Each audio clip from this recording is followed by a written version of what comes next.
Всем привет! С вами снова рубрика «По жизни по-женски». И с нами сегодня Кристина Машрабова. Мы Привет. решили записать еще одно интервью и уже рассказать о том, как строятся отношения двух сильных, амбициозных людей, как при таких вот условиях данных сохранить семью, построить и как дополнять друг друга. Как мы уже поняли по нашему с тобой предыдущему интервью, у тебя очень интересный путь. Ты предприниматель и такой уже многолетний предприниматель. Ты начала свой путь предпринимательства в России, Да. и сейчас у тебя уже здесь, в Америке, не первый бизнес-проект. Ты занимаешься арт-студией и делаешь кендл-мастер-классы. Да, все верно. Очень здорово. И твой муж, успешный предприниматель, успешный стартапер, он продал свой первый стартап Snapchat, далее стал директором AI направления Snapchat, и Всё сейчас он кофаундер очень успешного стартапа, Да, он считается самый быстрорастущий стартап в мире. который уже стал юникорном. Да. Вы два сильных, амбициозных человека. Как вы строите свою семью? В чем ваш секрет? Наш секрет в том, что мы любим друг друга. Начнем с этого, что мы очень давно вместе, и мы умеем договариваться. Как бы у нас такая прям дипломатическая семейная работа все время идет. Так как мы начали вместе этот путь в Сочи, когда он еще был студентом. Мне кажется, когда ты с человеком проходишь с нуля, до какого-то момента, это, наверное, проще, чем когда вот девушки, там, например, выходят замуж за там уже каких-то успешных, богатых парней. Наверное, это сложнее. Я не знаю, но когда вы вместе, то оно как-то, знаешь, идет плавномерно, и ты вот сначала одного хочешь достичь. То есть сначала для тебя там круто там, купить первую машину Volkswagen Polo. Мы такие, боже, у нас есть своя машина, подержанная Да. какая-то в Сочи. Знаешь, и вот, то есть мы шли вместе к своим целям, и в этом плане это дает сильную поддержку, когда ты вместе долго с партнером. Но что позволяет тебе так долго быть? Договариваться. То есть мы всегда долгосрочно имеем понимание нашей жизни. То есть, сейчас откровенно это стало сложнее с учетом нашего мира, который сильно быстро меняется. Но, например, когда мы только познакомились в Сочи, были первые там месяцы отношений, мы прям проговаривали. То есть муж в том числе проговаривал, как вот я отношусь к переезду. Вот вообще хотела бы ли я когда-то в Америку переехать. То есть ему было важно, он уже тогда, это у него была цель. Если бы была девушка, которая: нет, я никуда не перееду, я хочу там быть рядом там, с мамой, вообще люблю там свою страну, и, то есть уже был бы, да, конфликт, как бы мы вообще жили. Поэтому мы какие-то моменты сразу проговаривали, так как я работала в туризме, я всегда была легкая на подъем, такой движовый человек, и такая: в Америку, вообще классно, что, реально сможем переехать? Он такой: я вот к этому иду. Я такая: я с И я. тобой тогда пойду. Да, то есть мы вот как-то долгосрочно проговариваем. И опять же, когда я ему говорила, что я хочу свое какое-то дело иметь, но не могу сейчас, потому что мы хотим переехать, но мы договорились, что когда мы переедем, когда там случатся определенные цели, которые мы хотели бы, то есть в том числе продажа стартапа, что потом я делаю тогда свое дело. То есть мы вот это все обговорили, что у меня на это будут деньги, потому что я какую-то часть лет буду покрывать только тыл и не буду Развивать в какое-то общем, да, своё карьеры у меня не направление, будет. У меня да. не будет карьеры никакой. Я буду, по сути, в какой-то мере зависима от него и, финансово. Поэтому мы договорились, да, чтобы не было каких-то, знаешь, лишних ожиданий, если бы мы не проговорили, например, он бы сказал: нет, я там вообще против бизнеса, там, не знаю, никак нельзя. И этого я бы узнала бы только в Америке. Наверное, было бы очень тяжело.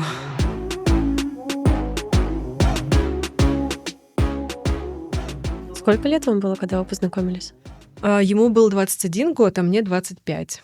Слушай, так интересно, потому что у вас такой взрослый подход прям с самых первых этапов ваших отношений получается. Да, конечно, когда мы познакомились, мне уже было 25, я уже один бизнес закрыла, второй продала, я уже, знаешь, такая вот эта, как которая в мемах это сидит, курит на ступеньках, а там сзади все взрывается. То есть я такой более опытная по жизни была, что ли, на тот момент. Он занимался учебой и работой, то есть он учился в МФТИ, у него была очень сложная учеба. Он работает в в ТЭК, в IT. То есть он как бы очень тоже сфокусирован, но у него не было какого-то крейзи жизненного опыта. И в том числе у него не было особого опыта тогда как бы жизни с девушкой. 21 год. И я, когда мне было 25, у меня там уже сзади все взрывается, и я уже такая, я уже просто хочу Бывалая по семью. жизни. Да, я уже все знаю, хочу семью, уже хочу детей, мне уже 25. Но когда ты еще живешь в России, 25 это уже Часики-то то тикают. сейчас А уже когда ребеночек? другой совершенно подход. Ну, типа 10 лет назад Мгм. там это было какое-то такое, блин, все, я нагулялась, я уже вообще хочу все, семью, детей. И тут я встречаю парня 21 год. Но он оказался настолько реально взрослый головой, своим подходом, что я этой разницы в возрасте не чувствовала. То есть, когда про 21-25, как будто бы это достаточно большая разница в возрасте. Вот Мгм. сейчас мне 35, ему 31 уже как бы не важно. Мгм. Мы как бы так и пошли по жизни, что он больше, знаешь, про какую-то фундаментальность, четкость и планомерность нашей жизни, а я вот больше за какие-то реальную вот жизнь, Мгм. потому что он не знал, как вот там бытовые вещи делать, даже там с покупками недвижимости, например. Первое, что он на меня Мгм. делегировал, как бы приятные, опять же, хлопоты, но он вообще не знал, как их риэлторов, как там обмануть могут. То есть если бы мне кажется, в этом бы Сочи облапушили бы точно уже на тот момент. К вопросу как? Проговаривали и Мгм. просто сошлись, знаешь, какими-то своими сильными сторонами притянулись. Чья это была идея ваших отношений? Начать разговаривать? Да. Ты знаешь, мы как-то вот так оба просто начали, как-то так повелось. Знаешь, мы не было это специально. Просто я вот помню этот момент, мы сидели тогда еще в Абхазии, потому что мы были в Сочи, когда мы Мгм. познакомились, и мы ездили в Абхазию. Наш такой-то первый романтический трип был, который, опять же, как это было организовано, чтобы понимать про наши отношения. Он говорит, давай съездим в Абхазию на выходные.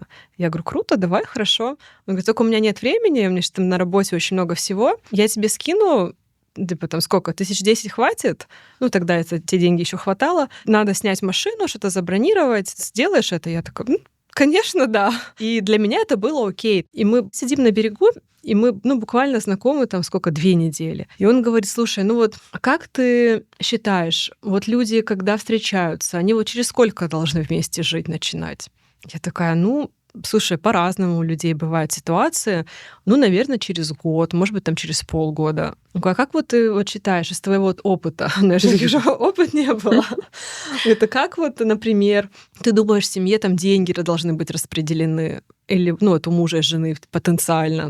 Мы сидим 2 недели знакомы. Конечно, я вот гипотетически об этом Мгм. рассуждаю. Знаешь, я уже не строю вот девчачьих иллюзий каких-то, не знаю. Я просто говорю, я считаю, что так вот и так. Там, как кто работает, должны ли оба работать, или когда ребенок. То есть он задавал вот эти вопросы взрослые. Такие вопросы, которые он задавал, это очень мудрые и очень Очень такие мудрые, прям да. Мне, взрослые меня он этим вопросы. очень подкупил, что Да. я-то думала, парень 21 год, Сочи, лето. Мгм. Типа что? Как я думала, наверное, надо быть с этим осторожным. А то Мгм. вдруг это курортный роман. А я уже так не хочу. Я хотела серьезных отношений. Мгм. А он задает такие вопросы, и я такая, очень интересно. Хорошо, вот я так и так думаю. И что я мудро сделала, девчонки, на заметку, если что. Он говорит, так, как ты считаешь, через сколько люди должны жениться?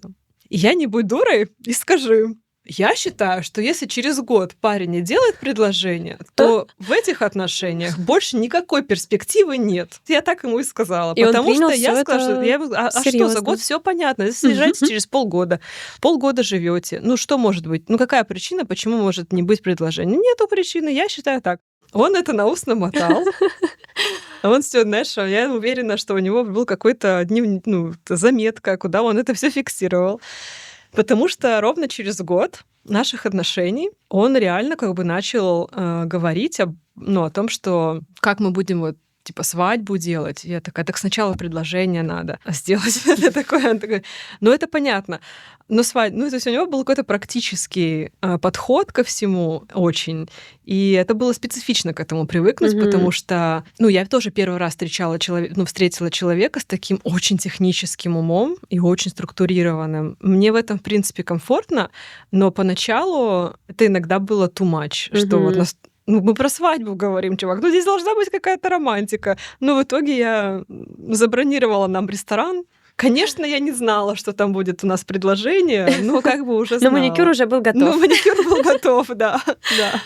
Слушай, Да. ну это очень круто. То есть ты сразу увидела в нем потенциал, и вы вместе уже и уже ты понимала, что ты хочешь с Да. этим человеком строить путь. Да, потому что мы как-то очень влюбились друг в друга, знаешь, наверное, вот этих контрастах, что мы друг для друга мы такие, что за интересный зверь такой, потому что я для него, знаешь, я такая про астрологию что-то говорю, такая легкая, знаешь, такая блондинка. Для него таких нет в окружении. У него все люди очень там МФТИ, структурированные, технические. И то есть я для него какой-то интересный персонаж. И он для меня тоже очень был интересным человеком. Я такой, как вообще? Я думаю, для меня раньше программист это кто там, сайт починить, там какой-то системный блок, что-то провести. Ну, то есть я настолько была далека от IT-сферы, что я, вот реально, ему какие-то такие тупые вопросы, не знаю, как он вообще не смеялся с этого. Уже на тот момент он делал сложные вещи, он был победителем Олимпиад. Я вообще это все не понимала, какие там Олимпиады в программировании. Даже вот так я к этому относилась. С уважением, но как бы для меня это был какой-то другой мир. И мы вот на таких контрастах как-то закружились и начали друг друга, узнавать.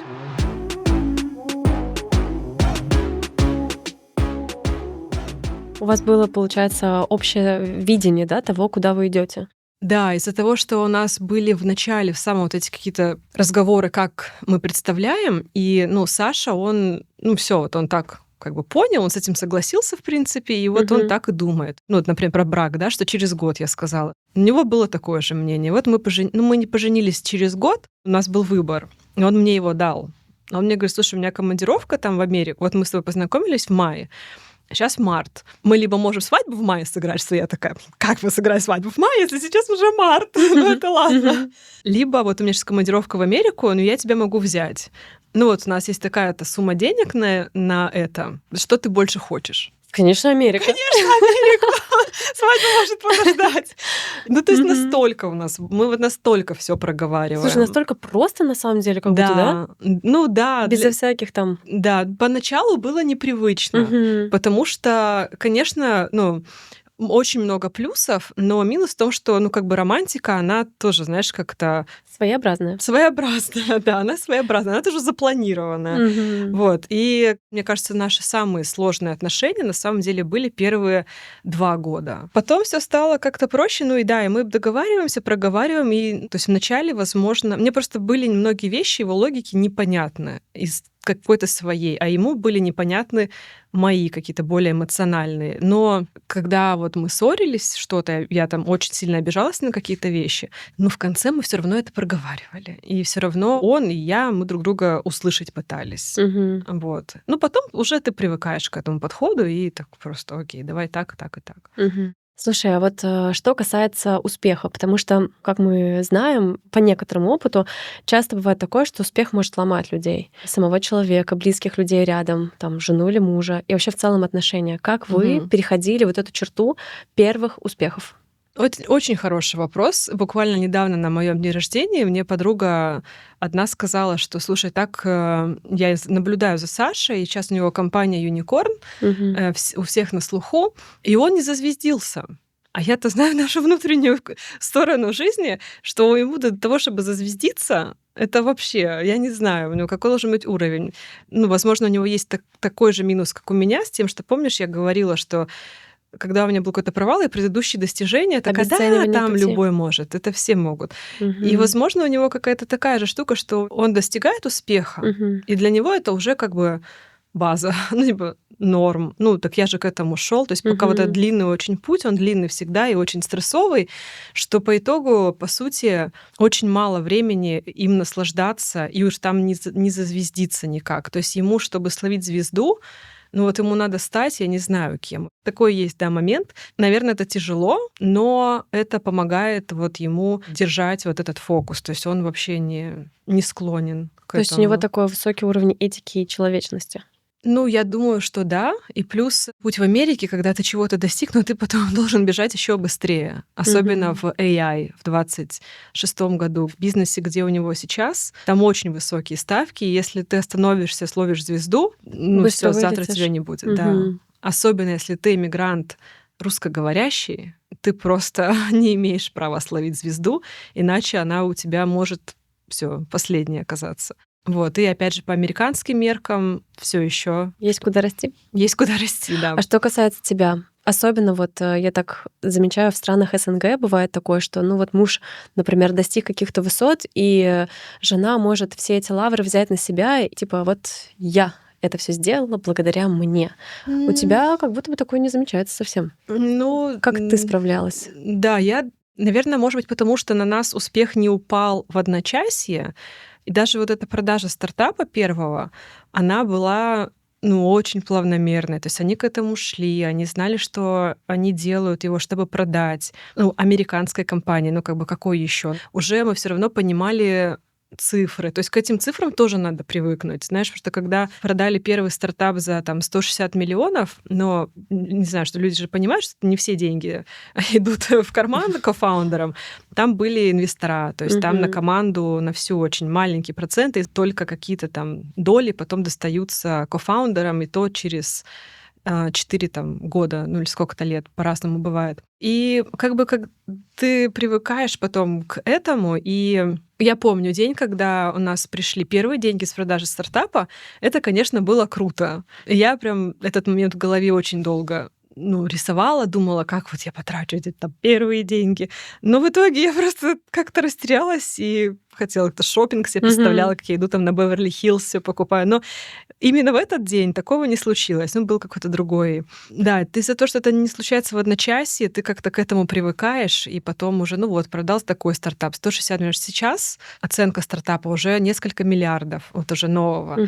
Ты такой уже, а тут за 160 продали. А по тем временам это было, несусветно. То есть из-за того, что путь вот такой очень долгий и сколько труда в это вложено, я почему не беру это на себя, потому что наша семья работает над семьей как команда. Без этого, было бы сложно достичь ему таких высот, потому что я ему позволяю быть сфокусированным в этом. И, кстати, когда, например, в тот период первого года ребенка мы сели и проговорили, что он точно ли уходит из Снапчата или нет, потому что это была семизначная зарплата, а стартап — это 0. Да. И это на несколько лет, минимум 2, с тем, что ты живешь на накопление, по сути. Там какая-то есть зарплата в стартапе, но это очень номинальные такие деньги, супер маленькие для Америки. И он спросил, я окей ли я с этим в такое время, когда ребенок маленький. Я, конечно, сказала, что я с этим окей, потому что я хотела, чтобы он попробовал, я знала, что для него это важно, попробовать стартап, плюс у нас все равно была какая-то финансовая подушка с предыдущей продажи, естественно, которая нам помогла и помогает откровенно до сих пор. Мы все это проговорили, как это будет. Потому что когда он работал в Snapchat директором по AI, я ходила вот так по Лос-Анджелесу, покупала дорогие сумки, и в целом у нас был очень высокий уровень жизни. Мы там особо не считали даже деньги. Мы были вдвоем, тогда у нас не было ребенка, был ковид, мы никуда особо не путешествовали, у нас не было документов, то есть мы, знаешь, так вот внутри Лос-Анджелеса очень себя хорошо чувствовали. И потом нам нужно было договориться, что вот с этого образа жизни мы съезжаем на экономию, никаких больше сумок, никаких больше там каких-то супердорогих вещей, поездок, все это мы забываем. При этом мы рожаем ребенка, в неопределенность входим. Вот только мы договорились, что вот я хочу бизнес, мы об этом давно говорили, и вот на бизнес мы выделили. А все остальное я такая, окей, мы живем в экономии, все будем там копейку считать. Поэтому у некоторых людей иногда от меня когнитивный диссонанс, когда я говорю о том, что мы там сейчас экономно живем с Биркином в руках. Ничего не понятно, почему, зачем ты так говоришь. Но в моей, знаешь, структуре все очень логично. Мы тогда так жили, сейчас мы передоговорились, и такой период, и мы его вместе поддерживаем. То есть ты для мужа такая безусловная поддержка во всем. Получается, что да, но опять же там, где мне комфортно. То есть если мне что-то не нравится, я ему тоже могу это сказать. То есть я хотела, чтобы он попробовал стартап. Почему нет, пока он молодой, AI только тогда там начинается. Я знаю, что если он не попробует, ему будет стрёмно, да и мне тоже, знаешь, это дополнительные приключения интересно попробовать. Так как первый стартап я уже знала, что это будет работа 24/7. Тут я тоже была готова. Но мы договорились, что это няня точно 5 дней в неделю. У меня должна быть помощь, потому что он все время работает. И даже мои друзья не до конца понимают, когда я говорю, что он все время работает. Когда у всех все работают всегда в Кремниевой долине. Блин, он еще больше работает, чем все могут представить себе до вот этой степени. Я знала, что это так будет, потому что он очень упертый и очень любит довести до конца. Даже вот иногда бесит этим. Даже уже вот какие-то вещи Перфекционист. есть, не надо их уже довести, уже надо их отпустить, в бытовом, например, плане. Но он все равно их доведет до конца. Вот мы, бывает, из-за каких-то таких вещей ссоримся. Как в семье, да. Да, это когда уже все, отстань.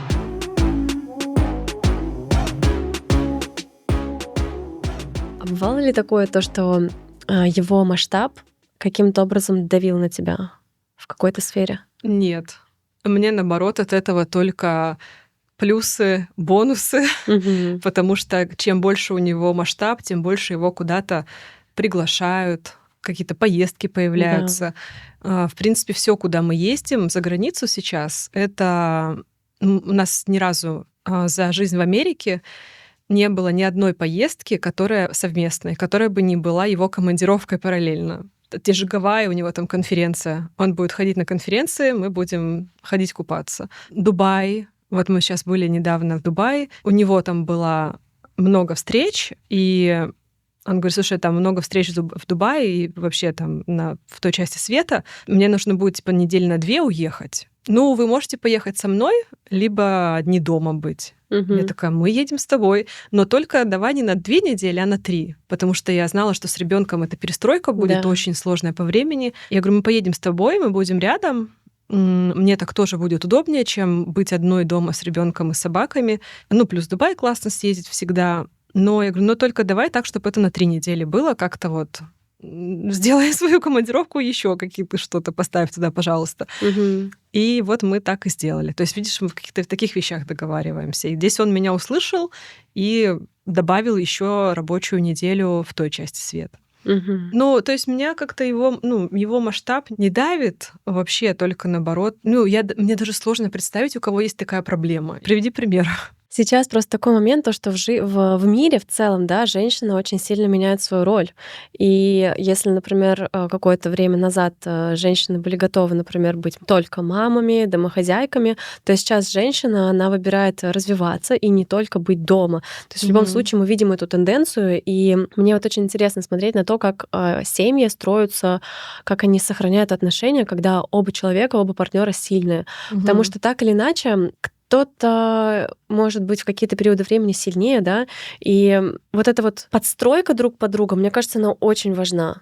Да, но я даже не знаю, как на долгосрочно можно по-другому. То есть, когда мы договорились, что он идет делать стартап, я точно понимала, что у меня не будет помощи с ребенком вообще. Вот все свободное время, которое у меня есть на мою реализацию, мне его надо покупать. Мы договорились сразу, что вот няня это будет вот определенная сумма, и мы к ней готовы. Мы готовы там не путешествовать, там экстра какие-то места. Мы готовы там не покупать дорогие вещи. Не знаю, может, просто какая-то здравая логика и, опять же, отсутствие ожиданий, потому что я знала, что мне важно вот делать свое дело, но мне понятно, что кто-то должен быть тогда с ребенком, кроме меня. Тогда, если не он, то это няня. И мы это тоже обсудили. Поэтому, да, подстройка здесь под друг друга очень важна, и какая-то вот просто, знаешь, здравая, логика. Потому что, как я бы сказала, да, делай стартап, а потом побудь с ребенком, посиди с ним, там, не знаю, все выходные, я там с девчонками пойду, или мне там надо поработать. Конечно, он бы мне говорил: нет, у меня работа. А я бы такая: нет, ты должен сидеть с ребенком. А он бы говорил: у меня же стартап, там, многомиллионный. А я такая: мне не важно, у нас семья. То есть, знаешь, вот какие-то были бы стычки. А так мы все договорились. Да, есть момент такой, что он мало времени проводит с ребенком, но здесь я снимаю эту ответственность с себя. То есть это его, в том числе, выбор. Мы оба понимали, что будет так. Без жертв все равно на пути не обойтись. Ему стрёмно от этого, что он прям, реально проводит очень мало времени. Первый раз в жизни он его уложил недавно. Ребенку 3,3. Ну, то есть многие, наверное, даже в это не верят. Но реально так. Он поменял за свою жизнь, за его жизнь ребенка только 1 памперс. И то его по-другому одел.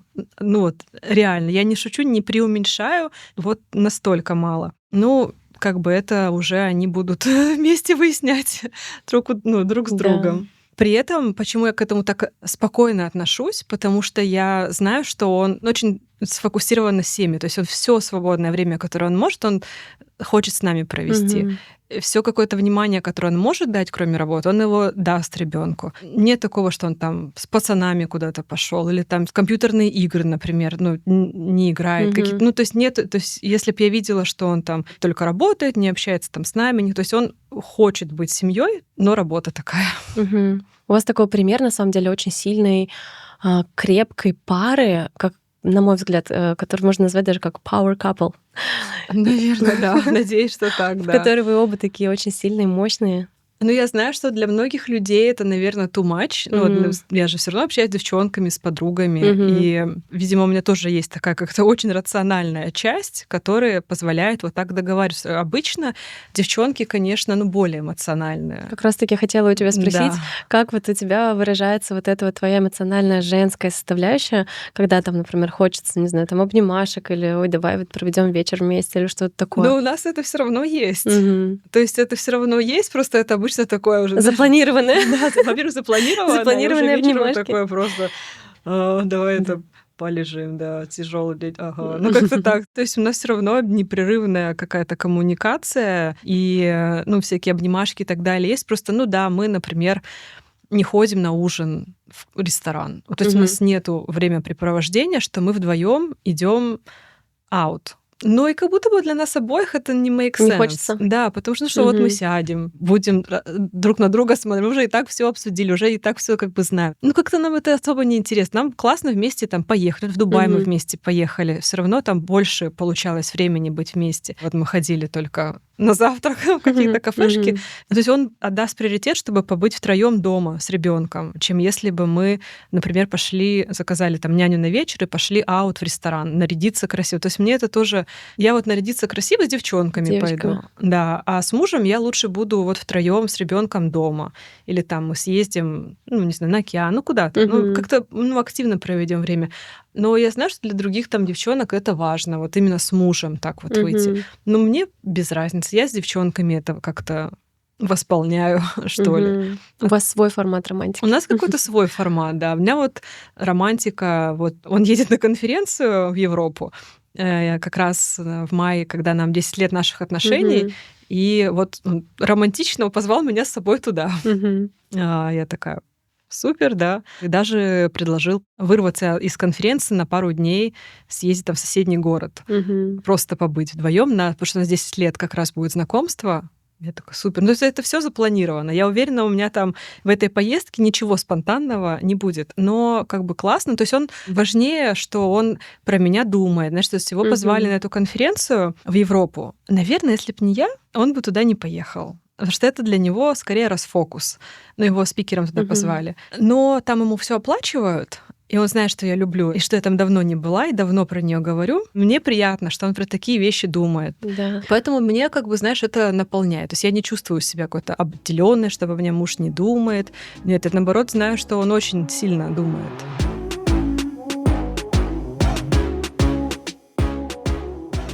А какой у тебя способ поддержки своего мужа? Вот как ты поддерживаешь его? То есть, может быть, какие-то там, если он идет на какую-то важную встречу или там еще что-то?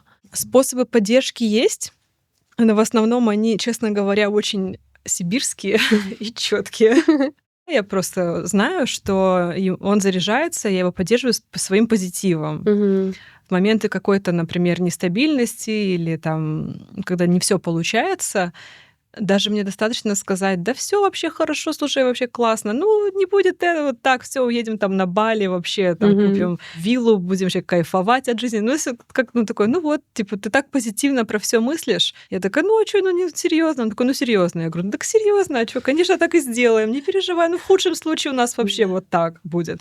Так сделаем, да и все вообще. С ребенком хоть побудешь. Ну, это как-то такая интересная, конечно, поддержка, но пытаюсь из каждой ситуации найти какой-то позитив, Мгм. и ему, наверное, это очень помогает. Ну и, наверное, конечно, помогает, что я не оказываю на него давления там какого-то финансового в том числе, что я, знаешь, не превращаюсь в эту столбовую дворянку, Мгм. которая говорит: хочу там, не знаю, Бентли, Роллс-Ройс или там что-то, ну какие-то вот эти вещи, Да. ты купи мне, давай там. Ну то есть я тоже не славливаю эту звезду, и я как-то не давлю на него, что там нам надо какой-то там дом новый или что-то Мгм. еще дороже, больше, там что-то такое. Ну, нет, я не делаю этого давления на него, потому что для меня это не сказать, что не является важно. Конечно, является. Но не с перебором. Ну да, не с Да. перебором. То есть, я не знаю, такая очень интересная история с мотивацией, когда там я что-нибудь, мы там, не знаю, едем в Дубай, вот будем жить там-то. Я там назову какой-нибудь там Булгари резорт.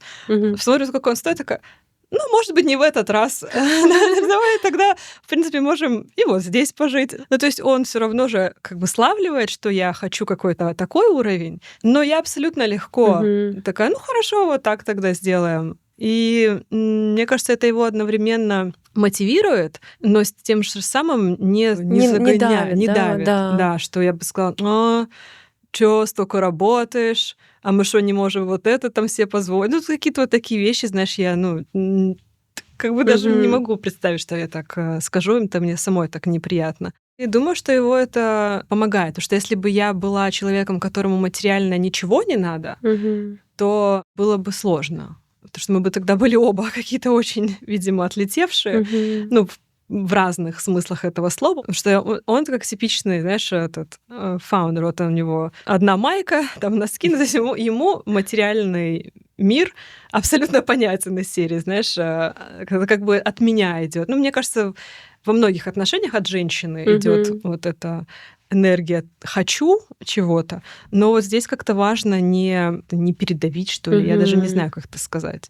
Слушай, Кристин, я слышала о том, как ты собирала своего мужа на встречу с Илоном Маском. Это у вас такая одна из таких звездных моментов, я так думаю, да? Да, Расскажи, которые пожалуйста, об мы, этом. ты знаешь, медийно не используем Да. особо, потому что мы оба, видишь, какие-то такие очень. Очень этичные и не Ну зазвездившиеся да, нам классные очень люди. далеко до того, чтобы зазвездиться. Да. Даже иногда хотелось бы, как, потому что момент с Илоном Маском, ну, очень сложно как-то не, знаешь, Мгм. не использовать в медийном пространстве. И когда мой муж был на другом интервью, где он, собственно, это публично в Мгм. русскоговорящем обществе сказал, а люди там под комментарием даже не верили. Они такие: а Илон Маск знает, что они вообще встречались?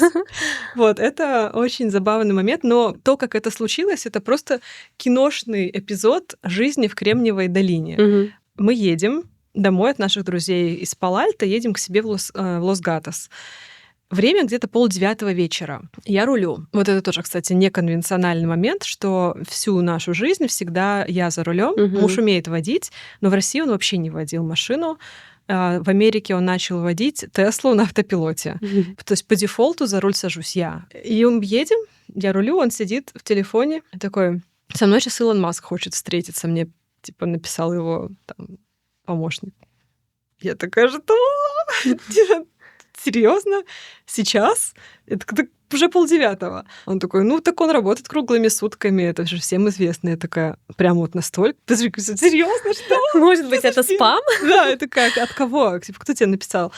Ну, в общем, так как там Мгм. тесный вот этот AI-круг, один парень был знаком с Сашей, который, ну, с моим Алексом знаком, и одновременно он являлся там ключевым топом в компании Илона Маска. И он ему что-то, видимо, рассказал или как, и он такой: о, хочу с этим чуваком поговорить. Я не знаю, как это было Мгм. со стороны Илона Маска, но выглядело это именно так. Я говорю: подожди, сейчас они хотят? Я говорю: так нам еще надо доехать, что-то переодеться. Подожди, как вообще? Мгм. И он такой: ну, не знаю, да, наверное, не надо ехать.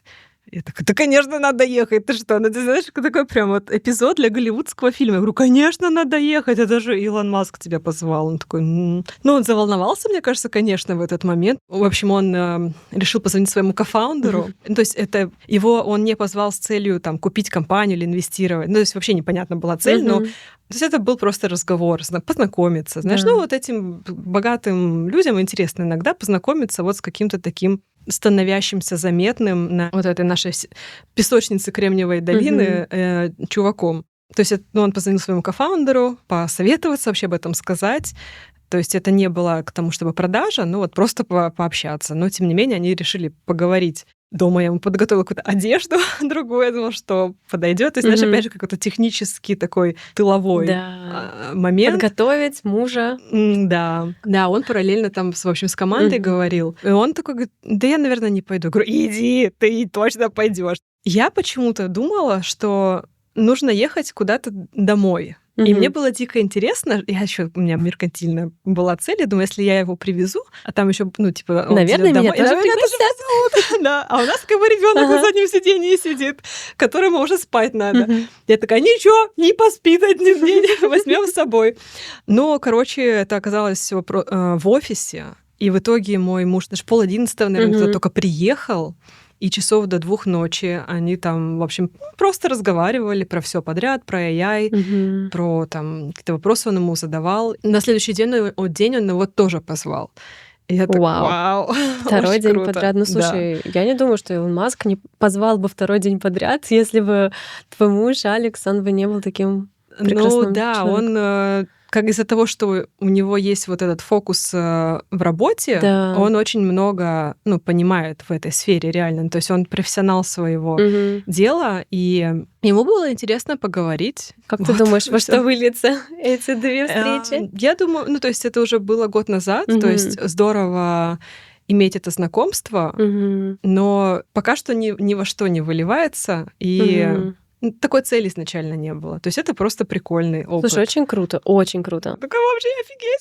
Алло, мам, ты представляешь, как же Саша поехал? Дай угадаю, спать ты не могла. Я не могла спать. Я не могла. Кстати, я уложила ребенка, но я просто его ждала. И потом такая: ну что, ну как он? Ну, Саша у меня такой тоже очень скромный человек, он такой очень крутой мужик.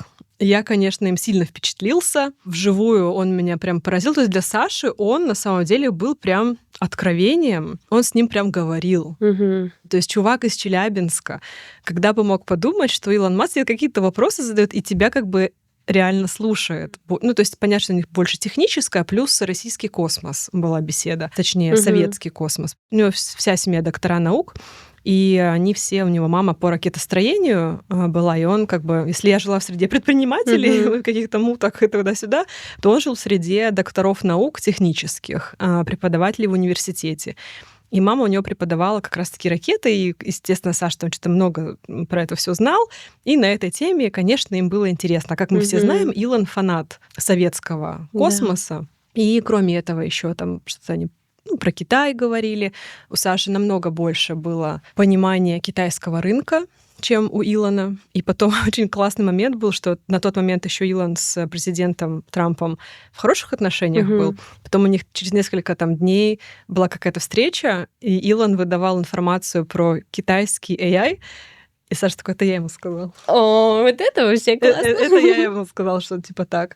Он типа этого не знал. Я такая: офигеть, чувак, вообще, с кем я живу. Слушай, это очень круто, и меня так вдохновляет и впечатляет твое отношение вот ко всему происходящему в вашей семье и в вашем развитии. Вы прям уникальная пара, правда, Кристин. Я восхищаюсь вами.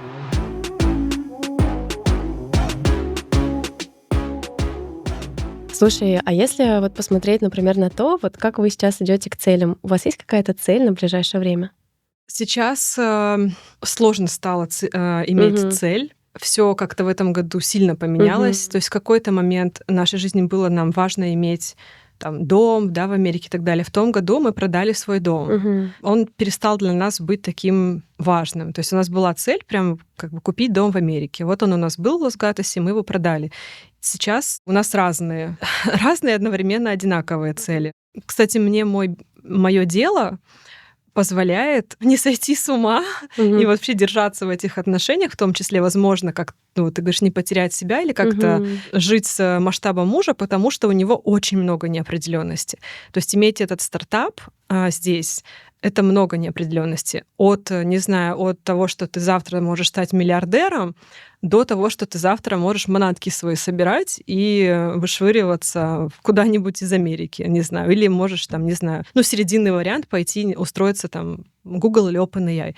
То есть все эти события одновременно могут произойти в моей жизни. И это сводит с ума. То есть это тяжело в такой огромной неопределенности на таких больших ставках. Тяжело жить. Я уверена, что не каждая девушка бы так смогла. И легко к этому относиться, знаешь. Реально. То есть, когда особенно мы говорим про какие-то хорошие расклады с продажей, например, стартапа, у меня просто я такая: сделаем, поговорим. Знаешь, я уже вот так отношусь, я не хочу каких-то себе ожиданий иметь. И чтобы мне вот эту неопределенность хорошо выдерживать, мне важно, чтобы у меня был свое дело. Это мне сильно помогает. Просто я, хочу развивать свое дело, эту свою арт-студию, заниматься ребенком. Каких-то у нас материальных больших целей, конечно, они есть, если мы продадим стартап. Это было бы очень здорово. Или там путь может быть разный, от продажи до какого-то просто слияния с кем-то, IPO, я не знаю. Вариантов очень много. Да. Но они все, как будто бы их сложно ставить какой-то одной целью. То есть финансовые цели у нас есть, но других особо нет. То есть на данном этапе нет. У нас была цель дом, мы его купили, мы там пожили и продали, когда поняли, что нам просто, на самом деле, нужно было переехать в Сан-Франциско, чтобы быть еще больше в гуще. Поэтому сейчас такой этап, что я просто у меня цель в студии, чтобы у меня было плавномерный рост, чтобы ребенок там в садик хорошо адаптировался, уже ему пора. И цель, чтобы у Саши тоже все было хорошо и ровно, куда он идет. Раньше у нас всегда был план на 5-летку, сейчас его нет. И тяжелее. Пока тяжелее что стало. краткосрочные вы цели выбираете. Пока да. Я думаю, что сейчас весь мир, наверное, в таком состоянии. Помогает такими мелкими шагами идти. А что тебя наполняет? Что тебе дает энергию? Чтобы, знаешь, все равно это непростой путь. У вас уникальный формат семьи, уникальный формат отношений. Он очень классный, но в то же время он имеет свои, у любой ситуации есть плюсы и минусы, да? Как ты себя наполняешь, чтобы оставаться прямо в ресурсе? Мне важно побыть одной и в тишине, например. То есть прямо одной. Мне нужны дни, когда я ничего не делаю, ни за что не ответственная, потому что понятно, что если я покрываю тыл, то все на мне. Собаки, там, ребенок, быт, муж там продукты закупает и мусорные баки выносит. Такие у него обязанности. Мне хочется просто иметь дни, я себе их планирую, когда у меня, я их называю дни воздуха. Когда я прям встаю, у меня есть там няня с определенного времени, и я что захочу в этот день, то и делаю. Я специально себе ничего не планирую, я хочу или погулять, или что. Мне раз в неделю такой день точно нужен.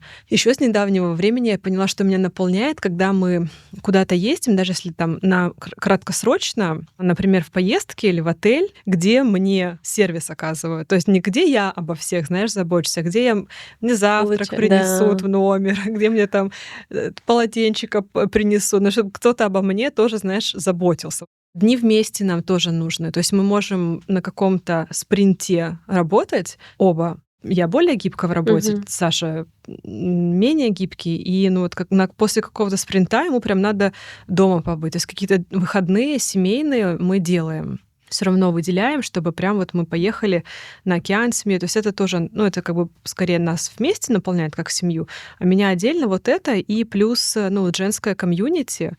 С этого года я себе это тоже в фокус поставила, потому что стало тоже хотеться, как в город переехали, я поняла, что надо подружками обзаводиться большим количеством. И женское общение наполняет, с девчонками. У меня есть лучшая подруга в Лос-Анджелесе, она даже иногда приезжает тоже на выходные, и мы остаемся в отеле, смотрим сериалы, делаем маски, не знаю, просто лежим, гуляем по городу. Такое, знаешь, спрятаться от всех там детей, мужей и просто побыть с девчонками. Это наполняет точно, 100%.